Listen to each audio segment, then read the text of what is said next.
Merhabalar, kanalıma hoş geldiniz. Bugün sizlerle uzun zamandır benden istediğiniz salaş gülü yaptım. Yine tabii ki de kafadan kendimce bir yol izledim. Tabii ki de herkesin yöntemi farklıdır. Ben tamamen görsel olarak bakaraktan bu sayılarla bu şekilde yapmayı uygun buldum. Ben ip olarak burada Milano rafya kullandım. Milano rafya kullandığım için bakın daha yumuşak, daha dökümlü bir gül oldu. Ama eğer ki daha kalın bir ip kullanacaksanız çok daha gösterişli, belki de çok daha kenarları, kenar hatları çok daha böyle marullu duracaktır. Ben daha salaş olsun istedim. Bakın normalde bunları isterseniz göbek takabilirsiniz. Ben göbek takmadım. Böyle tamamen çok açılmış güller vardır ya, aynı onlar gibi dursun istedim. Çok beğendim. Umarım siz de beğenmişsinizdir. Hemen ne kadar ip kullandım buna. Hemen onu da sizlere göstermek istiyorum. Şimdi bu tarz büyük bir parçayı tartacağım zaman üzerine ister istemez daha geniş bir yüzey koymak istiyorum. Şöyle açayım kapağını da marka gözükmesin. Evet, mesela bu şekilde bir kap koyuyorum. Sonrasında açıyorum. Bakın burada sıfırı görüyorsunuzdur umarım. Yere değmesin diye. Hemen içine koyalım. Bakalım kaç gram olmuş gülümüz. Evet, tam 59 gram. 59 gramlık ip kullanmışız. Şöyle çekeyim kenara tekrardan, sizler de görüyorsunuzdur umarım. 59 gram gitmiş bu gülümüze. Bunun da bilgisini vermiş olayım. Peki mesela daha kağıt ip falan yapmış olsaydınız da ne kadar giderdi? Bakın burada farklı bir gül var. Bu da farklı bir şekilde. Göbek kısmı aynı ama kenar kısmı farklı. Hemen onu tartalım. Bakın kağıt iple daha iki kanadını daha yapmadığım halde 129-130 gram gitmiş. Aynı gülün dediğim gibi bakın kenarları biraz daha farklı. Daha şöyle ince uzun formu bu. Daha farklı arttırmalısı. Bu da kağıt iple yapmıştım. Tabii dikişleri yapılmadı, tutturmaları yapılmadı. Herhangi bir şekilde daha işlemleri bitmedi. Sadece fikir olarak söylemek istiyorum. Bakın kağıt iple yaptığımda neredeyse 150-160 gram civarı gidecek. Ama bu şekilde Milano rafya ile yaptığınızda 59 gram çıktı. Yani 60 gram diyebiliriz. 60 gram yeterli olacaktır diyoruz. Dediğim gibi istediğiniz ipi kullanabilirsiniz. İstediğiniz gibi yapabilirsiniz. Tabii bu tarz rafyalar kullandığınızda çok daha dökümlü, salaş bir gül elde etmiş oluyorsunuz. Ölçüleri, çapı 20 santimdir. 20 santimlik bir gül yapıyoruz. Dediğim gibi isterseniz buna göbek yapabilirsiniz. Ama ben dediğim gibi salaş bir gül yapmak istediğim için, böyle açılmış, yaprakları, kanatları açılmış bir gül yapmak istediğim için tercih etmedim. Onu da belirtmiş olayım. Dilerseniz hiç zaman kaybetmeyelim. Hemen hatırlatmalarımı yapayım, videoya geçelim. Hala kanalıma abone olmadıysanız kanalıma ücretsiz abone olup beni takip edebilirsiniz. Zil butonunu da aktif hale getirirseniz bundan sonraki ve sürekli düzenli olarak yayınladığım videolarımdan da haberdar olursunuz. Aynı zamanda aynı isimli Aryalara Tasarım Instagram hesabımdan da beni takip edebilirsiniz. Tabii ki de orada çok daha aktif olarak paylaşım yapıyorum. Umarım beğenmişsinizdir ve benimle bu güzel gülü örersiniz diyorum. Haydi vakit kaybetmeden hemen başlayalım.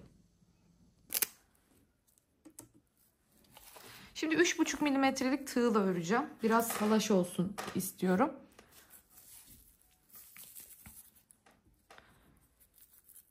Şöyle sihirli halka ile başlayacağız.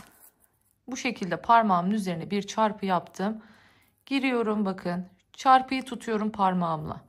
Alttan bu ipi çekiyorum. Çevirdim kendime doğru ve 3 zincir çekerek başlıyorum. İpimi doladım. İkili trabzan. İpimi doladım. İkili trabzan. İpimi doladım. İkili trabzan. 16 tane. Bakın kaç tane oldu. Zinciri de sayıyorum. 1, 2, 3, 4, 5.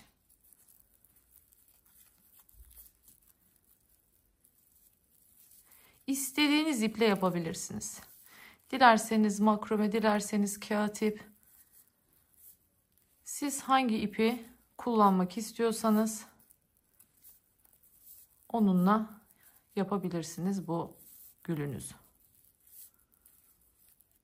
Şimdi biz gülü yerleştireceğimiz bir zemin hazırlıyoruz şu anda. Bir yandan konuştuğum için saymadım. Bir sayalım tekrardan. 3, 6, 9, 12, 13, 14, 15 ve 16. Şimdi çekelim. Ben şimdi Milano rafya olduğu için çok rahat bir şekilde asılıyorum. Siz makromede de bir sıkıntı olmaz ama özellikle kağıt ip ve yumuşak rafyalarda daha kontrollü bir şekilde çekmenizi tavsiye ediyorum. Evet. Geldim şimdi. Bakın şu ilk yaptığım zincir görüyorsunuz. Tepesine giriyorum. Burada tepeye nasıl çıktığımızın belli olup olmamasının hiçbir önemi yok. O yüzden en kolay yöntemle gösteriyorum. Çünkü bir sonraki sırada zaten yani üstüne gül yapacağımız için bunlar tamamen kapanacak. Bu ipi de alıyorum buraya ki üzerine örerek bunu da yok edeyim. Yine 3 zincir çekiyorum. Bakın. Şimdi aynı yere tekrardan gireceğim. Yani şu ilmek kaydırmadan ve arkasında girdiğim yerden giriyorum. Çünkü önde benim bu şekilde ilmeklerim olması gerekiyor. Her noktayı çiftleyeceğim şimdi. Bakın buradaki üstündeyiz trabzanın. Trabzanların neresine giriyoruz? Arka loblarına giriyoruz. 1. Aynı noktaya 2. Geldim sıradaki trabzan. Bakın arka lobundan giriyorum. 1. Aynı noktaya bir tane daha. Yine sıradaki bakın V'nin arka lobundan giriyorum.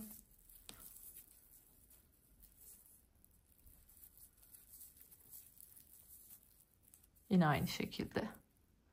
Geldim bakın bir diğerine.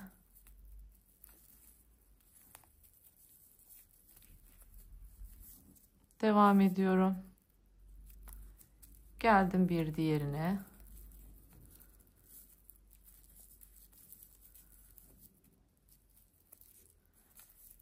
Bu şekilde arka loblarından her boşluğa 2 tane bataraktan dilerseniz sıra sonuna kadar örüp geleyim. Geldim bakın en son noktaya da yaptım. Yine aynı şekilde geliyorum. Zincirin tepesine ilmek kaydırıyorum. 16 olan ilmek sayım ne oldu şimdi? Artık 32'ye çıktı. Tekrardan 2, 3 tane zincir çekiyorum. Bakın yine hem şu ilmek kaydırmadan hem de battığım noktaya tekrardan giriyorum. Yine ikili trabzanımı yaptım. Çiftimi yaptım. Geliyorum yanındakine. Buraya tek batıyorum. Geldim yanındakine. Yine buraya çift batıyorum. Yani ne yapıyoruz? Bir tek bir çift diye gidiyoruz. Buna tek batıyorum. Buna çift batıyorum.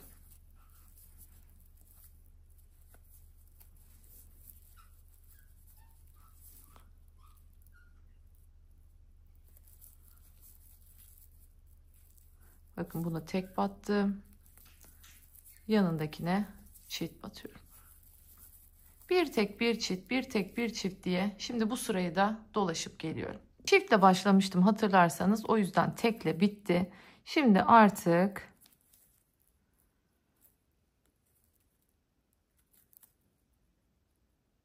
yine aynı zincirin tepesine ilmek kaydırıyorum ve artık burada ipimi keseceğim. Bu şekilde bitirmiş oluyorum.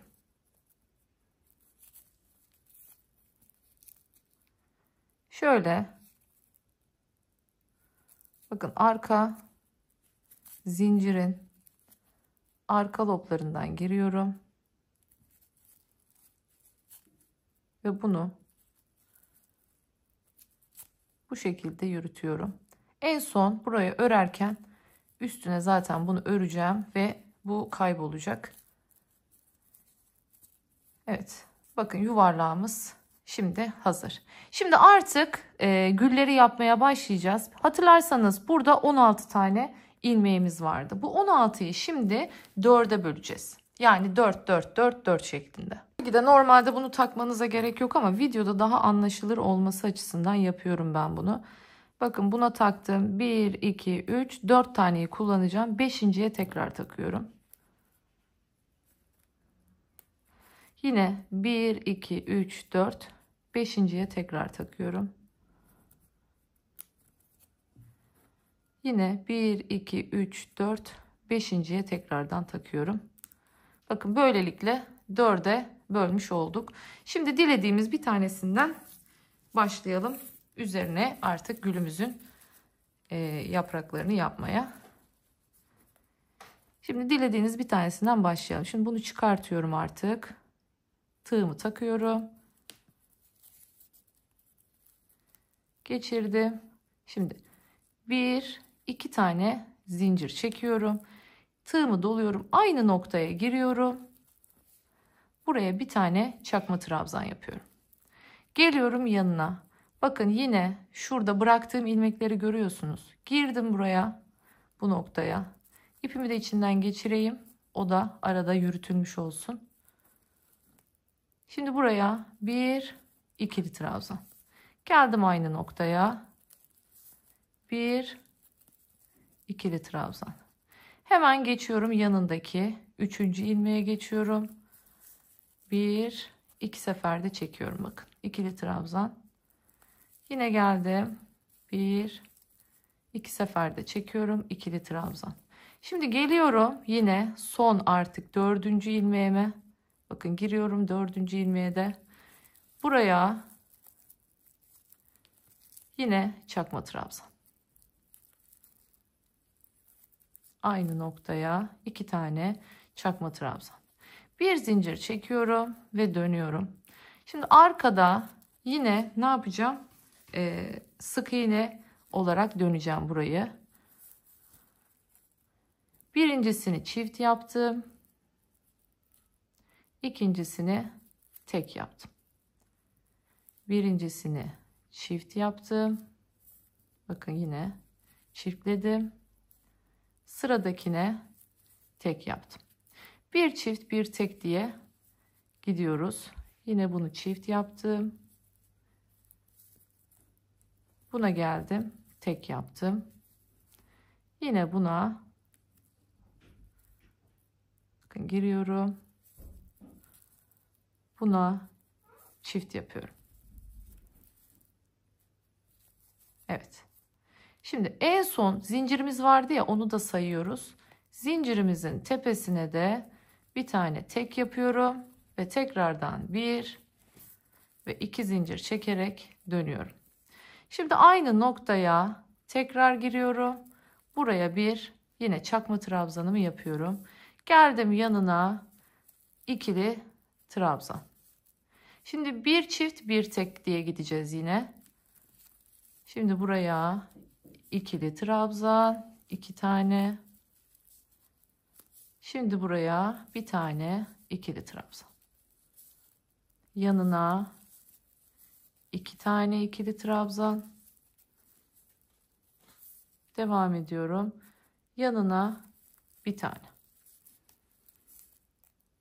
Dönüyorum. Buraya 2 tane.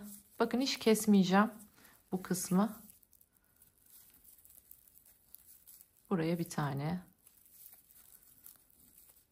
Buraya 2 tane. Buraya bir tane. Buraya 2 tane. Buraya geldim. Sonuncudayım bakın. Şu V'ye giriyorum. Bakın girdim V'ye. Buraya bir çakma trabzan. Geliyorum. Buraya bir çakma trabzanımı yapıyorum. Bir zincir çekiyorum, dönüyorum. Şimdi tekrardan bakın döndüm. İlk tepeye giriyorum. Buraya yine çift yapıyorum.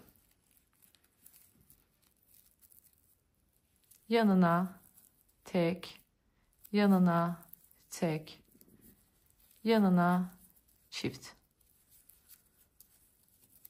Yani ne olmuş oluyor bu sefer? 2 tek, 1 çift olmuş oluyor. Şimdi tekrardan tek, tek. Şimdi buraya çift. Bakın hem sık iğnelerde arttırma yapıyoruz, hem trabzanlarda arttırma yapıyoruz. Bakın yine tek, tek, çift. Devam ediyorum. Tek, tek, çift. Tek, tek, çift. Şimdi yine tek, bir tane de zincirin tepesine. Evet. Bu şekilde bakın görüyorsunuz dönüyor. Şimdi 2 zincir çekiyorum, dönüyorum. Artık son sıradayız. Yine bakın aynı noktaya çakma trabzanımı yaptım. Şimdi ikili trabzanla devam ediyorum. 1 2, şimdi çift zamanı. Yani sık iğnede hangi arttırmayı yapıyorsam üstte de aynısını yapıyorum. Şimdi yine tek, bu da tek, şimdi çift.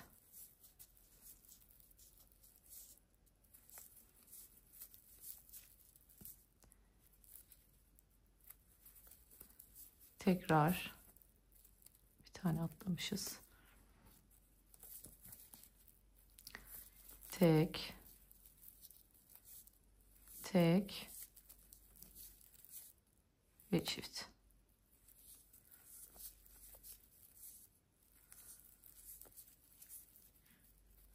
Bu şekilde dilerseniz sıra sonuna kadar örüp geleyim. Evet, yine sıra sonuna geldim. Bakın ipimi doladım. Çakma trabzanla artık burada bitiriyorum.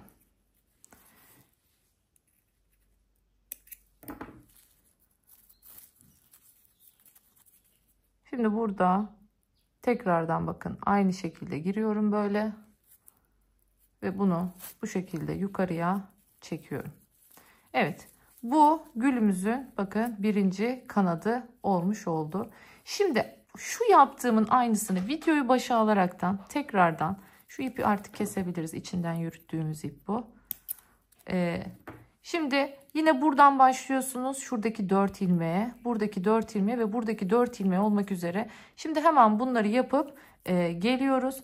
Ben şu şekilde bunları bu şekilde tutacağım. Şu ipleri birazcık uzun bırakın. Çünkü bunları sonrasında şöyle göbekten alta alacağım. Şöyle bir görüntü oluşmasını istiyorum. Çünkü göbek kısmında.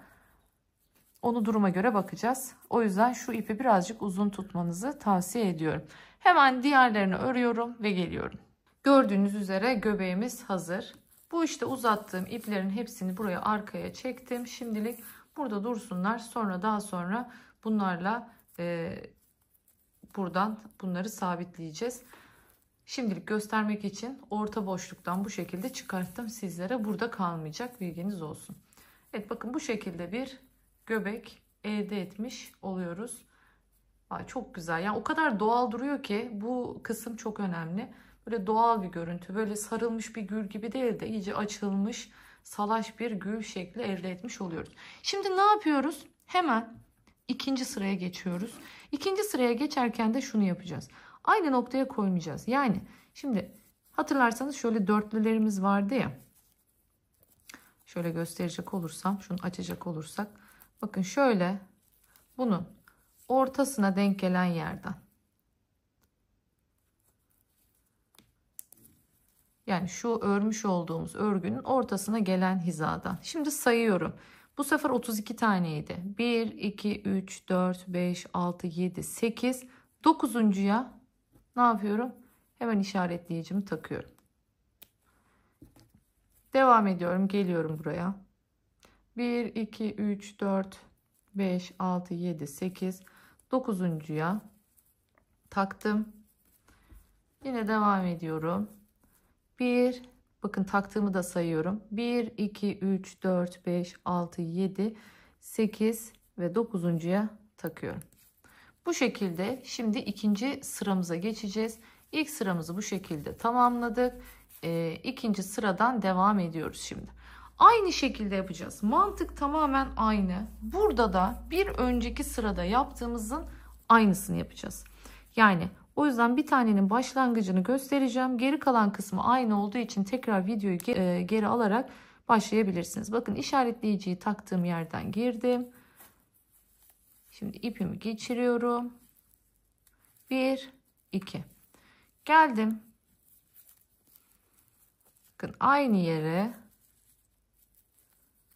yine bir çakma trabzan yapıyorum. İlk boşluğumu bu şekilde başlıyorum. İkinci boşluğuma geliyorum. Bakın ipimi de içinden yürütüyorum bu şekilde.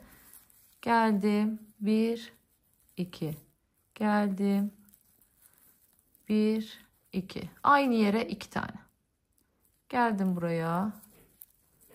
1, 2. Aynı yere bir daha. 1, 2. Geldim diğer boşluğa. 1, 2. Aynı yere bir daha. 1, 2. Yine geldim.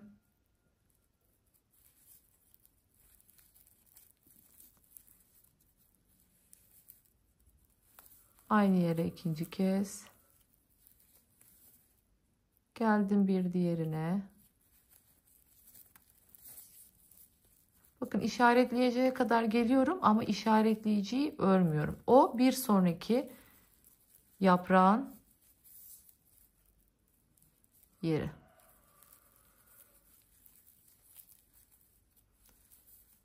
Her battığım yere 2 kere.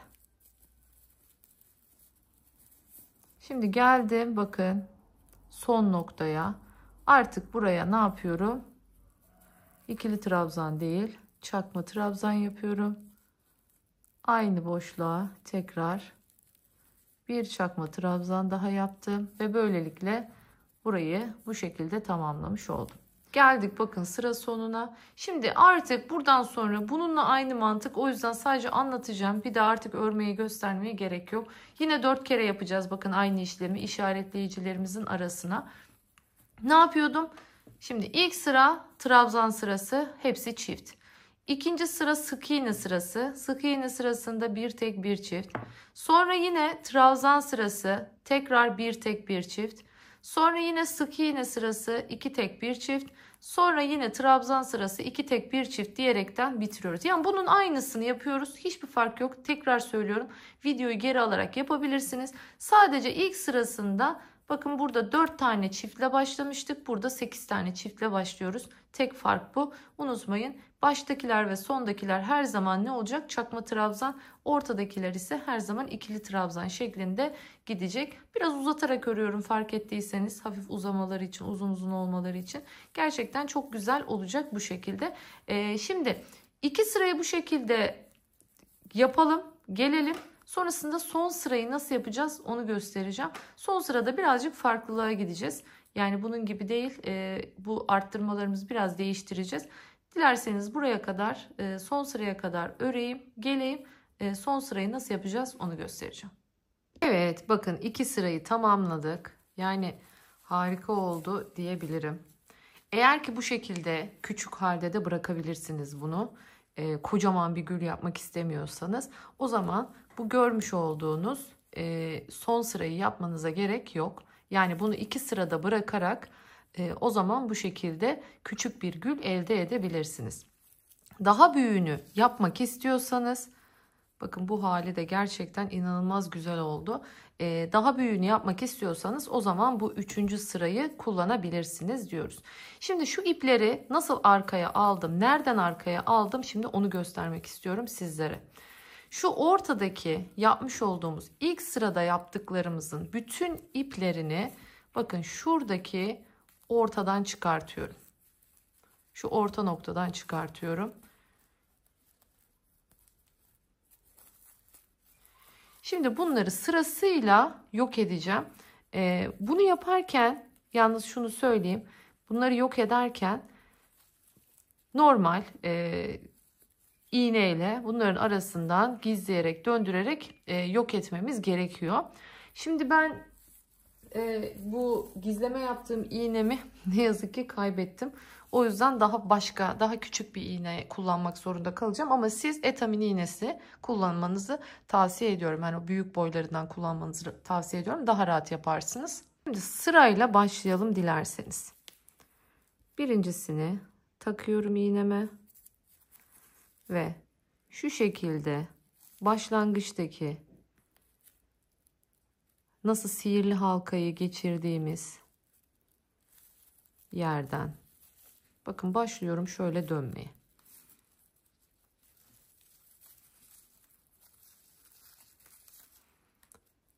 Devam ediyorum.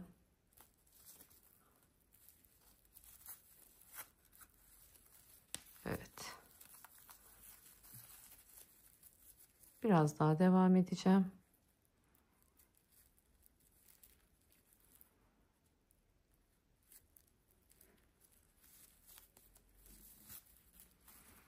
Şimdi şu görmüş olduğunuz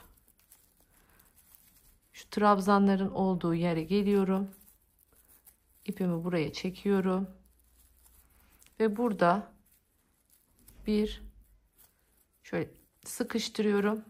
Burayı aslında hapsetmiş oluyorum artık. Şimdi de buradaki sık iğneleri, trabzanların arasından şöyle geçiriyorum. Çekiyorum. Bu kadar. Artık burada ipimi kesebilirim. Epeyce uzun bir yol kat ettirdik bakın ve gizlemiş olduk. Şimdi devam ediyorum. Geldim buradaki ikinciye. Bakın ikinci ipimi alıyorum.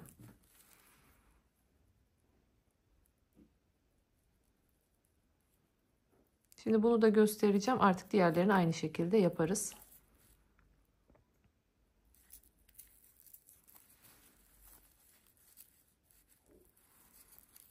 Şimdi başlıyorum yine. Bakın.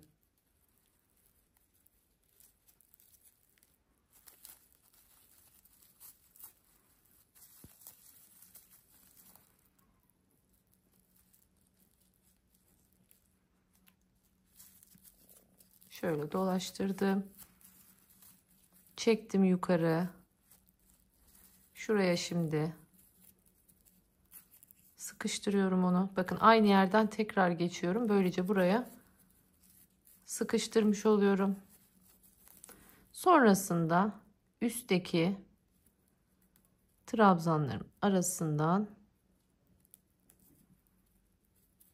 onu gizliyorum. Tekrardan artık ipimi kesiyorum. Bakın şimdi göbekte 2 tane kaldı. Bu 2 taneyi de aynı şekilde yapıp hemen geliyorum. Evet bakın ilk sıradakiler bitti. Yani şu göbekte yapmış olduğumuz 4 taneyi bakın bu şekilde halletmiş olduk. Şimdi geldik bakın ikinci sırada yaptıklarıma. Şimdi ikinci sırada yaptıklarımın iplerini nereden sokuyorum onu göstereceğim şimdi size. Bakın görüyorsunuz bitirdiğimiz bitiş ipi bu. Sadece bitişlerini yapıyoruz bunu yaparken. Geliyorum. Bakın bir önceki sıradaki başlangıç yeri bakın burası bir sonraki sıra. Şunu görmenizi istiyorum güzelce. Bu bir sonraki sıra. Bir sonraki sıranındaki yaptığımın ipini bir önceki yaptığım sıradakinin bakın bir öncesinden görüyorsunuz şu ilk ilmeğinin olduğu yer Bir öncesinden arkadan giriyorum ve bu ipi burada arkaya çekiyorum. Aynı şekilde hepsini de yaptım. Bakın şimdi de görüyorsunuz arkada 4 tane yine ipim var. Bunlar ikinci sırada yaptıklarımın ipleri. Şimdi bunları da aynı şekilde gizleyeceğiz. Şimdi geçirdim. Bakın çıkarttığım nokta burası ya. Şöyle görüyorsunuz. Hemen burada çıkarttığım yerde bakın şu şekilde giriyorum. Bunu bir buraya sıkıştırıyorum. Bu noktaya bunu sıkıştırıyorum. Tekrardan aynısını yapıyorum. Güzelce bunu sıkıştırdıktan sonra yine şöyle trabzanlarımın arasından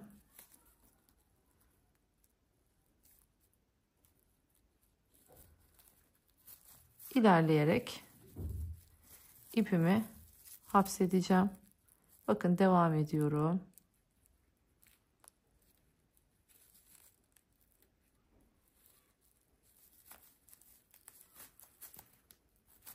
Bu kadar yeterli. Şunu da belirteyim. Eğer ki bunu çantaya dikecekseniz bu şekilde şu son sırasından yine aynı şekilde yani şuradan dikebilirsiniz. Mesela buradan çantaya dikerek tutturabilirsiniz. Ama böyle havada asılı bir gül olacaksa bu asılı olarak yapacaksanız o zaman zaten asmak için bir halka vesaire takabilirsiniz. Yani gerçekten şahane bir gül oldu. Çok seviyorum böyle. Ben çok yapılı gülleri sevmem ama bu gerçekten çok şık bir gül oluyor. Salaş bir gül. Bol açılmış bir gül. Evet, ben o iplikleri de temizleyeyim. Artık son sıramıza geçelim. Evet, bakın temizledim. Arkası gayet düzgün bir şekilde olmuş oldu. Şimdi artık ne yapacağız? Bir sonraki sıraya geçeceğiz. Burada bunları yaptığınızda da şunu yapmayı unutmayın. Şu şekilde bakın kenarlarını şöyle normal esnetiyorum. Şu kenar kısımlarını yani el ütüsü yapıyorum bir nevi.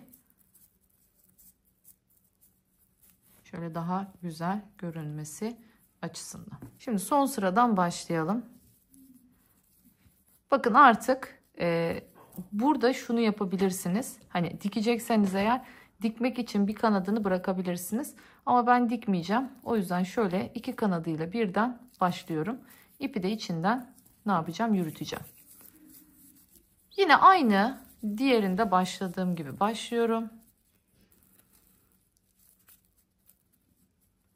Bakın şu şekilde iki zincirle başladım.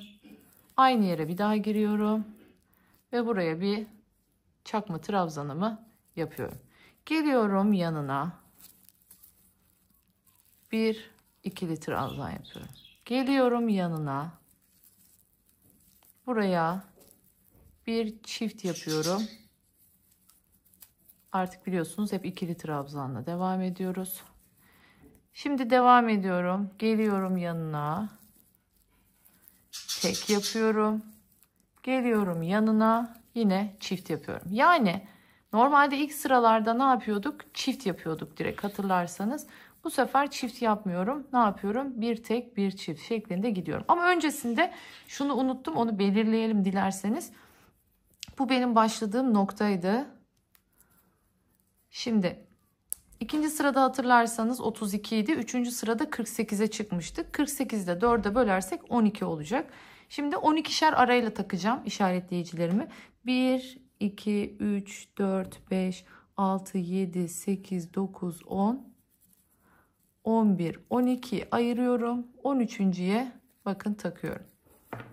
Devam ediyorum şimdi tekrar. Bunu da sayıyorum. 1, 2, 3, 4, 5, 6, 7, 8, 9, 10, 11, 12'ye ayırıyorum. 13.'ye takıyorum.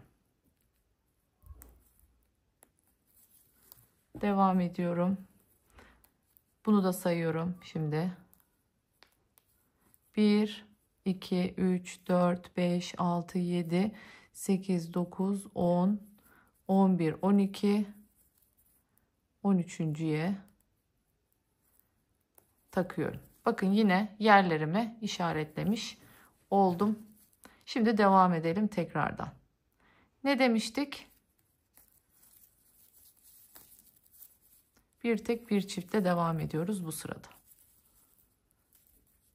Bakıyorum. Çift, tek, çift, tek, çift. Şimdi tekteyim.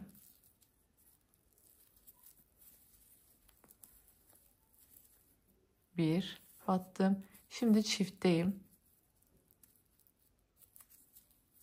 Bakın burada tekrar ediyorum. İkisine birden batıyorum. Şunu keselim artık. Sizin de önünüzü tıkıyor. Baktığım yer gözükmüyor. Geldim. Bir, iki seferde çekiyorum. Aynı yere bir daha girdim. Bir, iki seferde çekiyorum. Devam ediyorum. Şimdi tekteyim. Şu önümdeki şundan dolayı ben görmekte zorlanıyorum. Tam önüme denk geliyor. Tekimi yaptım. Şimdi çiftteyim.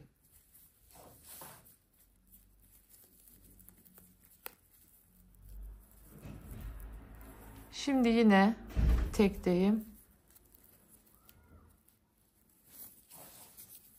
Şimdi tekrar çiftteyim.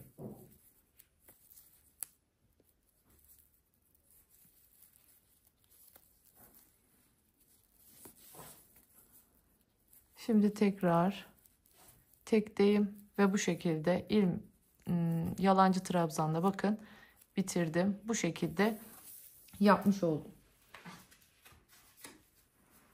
Şimdi devam ediyoruz. Yine aynı mantık. Bir zincir çektim ve dönüyorum. Geldim. Bir, aynı yere iki kere batıyorum. Çiftimi yaptım. Şimdi bir, iki tane tek yapıyorum. Tekrar çiftimi yaptım. Şimdi iki tane tek yapıyorum.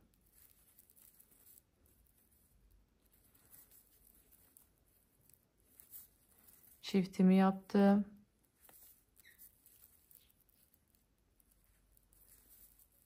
Şimdi iki tane tekimi yaptım. Şimdi bu şekilde yine bir çift iki tek, bir çift iki tek yoluma devam edeceğim.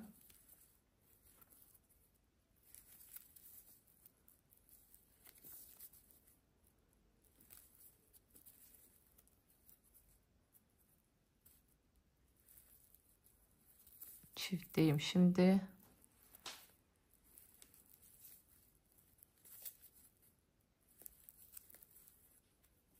İki tek.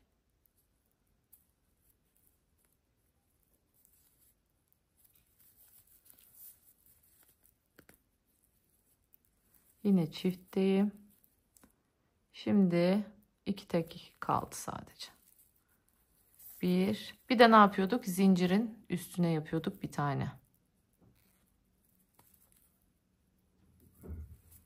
Evet. Teklerimi de böylece yapmış oldum. Şimdi tekrar iki zincir çekiyorum. Dönüyorum. İlk tepeye giriyorum hemen. Buraya yine yalancı trabzanımı yapıyorum. Geliyorum. Ne yapacağım? Şimdi iki tek.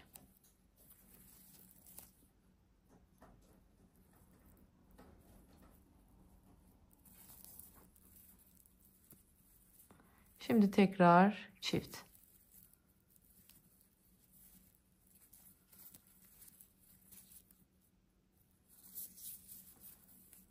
Yine iki tek.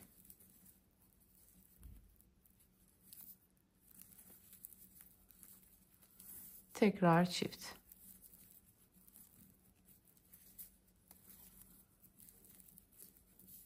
Evet, bu şekilde şimdi sıra sonuna kadar gelelim. Evet, sıra sonuna geldim. Bakın yalancı trabzanla bitirdim. Bir zincir çektim, dönüyorum. İlk tepeye hemen bir çift yapıyorum. Sık iğne sırasındayım.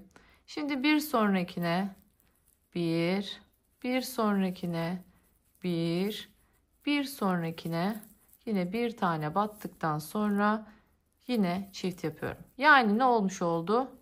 3 tek bir çift olmuş oldu. 2 3 tek, şimdi çift. Aynı yere bir daha batıyoruz. Çiftlemiş oluyoruz. Evet, şimdi bu şekilde devam edelim. Son sırada şöyle bir şey var. Son sırada bir sıra fazla yapacağız. Yani 3 sıra değil 4 sıra şeklinde yapacağız. Hemen burayı da tamamlayıp geliyorum. Evet, yine bitirdim. 2 zincir çektim. Dönüyorum. Yine ilk tepeye yalancı trabzanımı yaptım. Buraya çiftlemiş oldum. Çiftle başladığım için şimdi tekle devam ediyorum. Bu sırada 3 tek bir çift şeklinde gideceğiz. Bakın bir çiftimi yapmıştım. 2 3 tekimi yaptım. Şimdi tekrar çift yapıyoruz. Geldim yine. 1 2 3 tekimi yaptım. Şimdi bir tane çift. Bu şekilde yine sıra sonuna kadar geliyorum. Evet, geldik. Bakın sıra sonuna. Yine bir zincir çekiyorum, dönüyorum. İlk ilmeğin içine hemen yine çiftimi yapıyorum. Yaptım.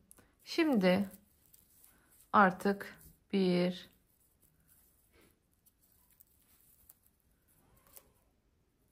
2 3 4. Şimdi 4 tek bir çiftle devam ediyorum. Aynı şekilde bakın 4 tek bir çiftle devam edeceğim. Yine 4 tek bir çiftle döneceğim. Yani bu şekilde ne olmuş olacak? Artık son sıramızda yapmış olacağız. Bakın şu anda çok böyle etrafında kalıyor. Bu dediğim gibi yine küçük bir gülde bu son sırayı bu şekilde yaparak bitirebilirsiniz. Ama ben ne yapacağım? Şimdi bunun üstüne bir sıra daha dolanacağım ve böylelikle daha böyle en dıştaki kanatların daha büyük olmasını sağlayacağım. Tekrar söylüyorum. 4 tek bir çiftle bu sırayı bitiriyoruz. 4 tek bir çiftle tekrardan trabzan atacağız. Yine 4 tek bir çift, o da unutmayın.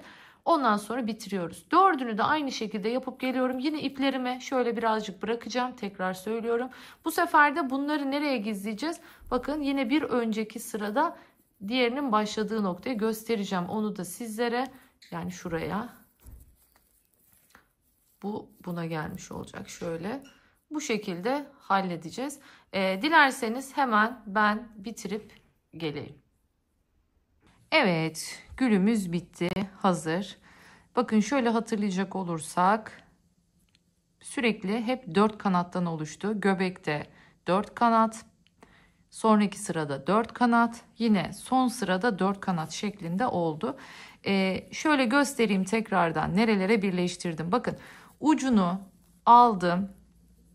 Aynı sıradaki nereye denk geliyorsa çok kasmadan şöyle oradan birleştirdim. İpimi daha sonra gizledim. Aralardan koparttım. Yani her kanadı bakın görüyorsunuz. Şu ördüğümüz son sıra var ya, o son sıranın hizasında ucu nereye denk geliyorsa oraya dikerek birleştirdik son sırada da.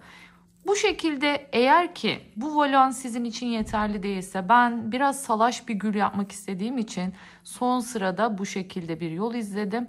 Eğer siz çok daha fazla marullu böyle daha katmerli bir gül yapmak isterseniz son sıradaki şu yapraklarınızı da aynı buradaki gibi yapabilirsiniz. Yani direkt çiftle başlayarak yapabilirsiniz. Onu da belirtmiş olayım. Ben çok beğendim. Gerçekten o kadar güzel bir gül oldu ki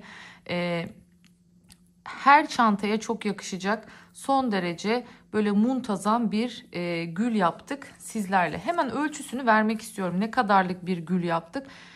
Tahmini 20 diye düşünüyorum ama şöyle üstüne koyarsak daha iyi olacak.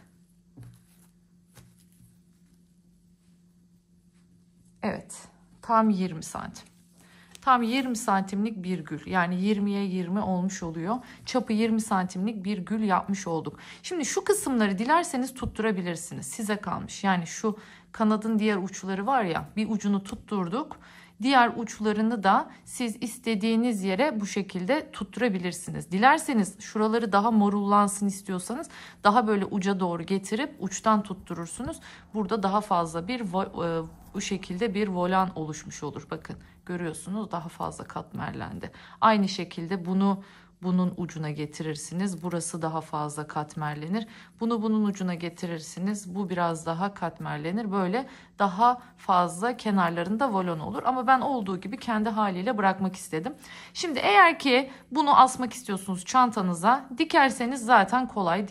Onu zaten tutturursunuz. Ama diyelim ki asmak istiyorsunuz. O zaman şu iki kanadı bakın şu şekilde denk getirip iki kanattan birden bir tane halka takabilirsiniz. Kilitli halkalardan takıp bu şekilde istediğiniz yere çantanızda tutturabilirsiniz. Gerçekten son derece kullanışlı oldu. Her türlü kullanıma uygun. Dilerseniz bunu tam çantanızın ortasına bu şekilde monte edip direkt gül çanta yapabilirsiniz.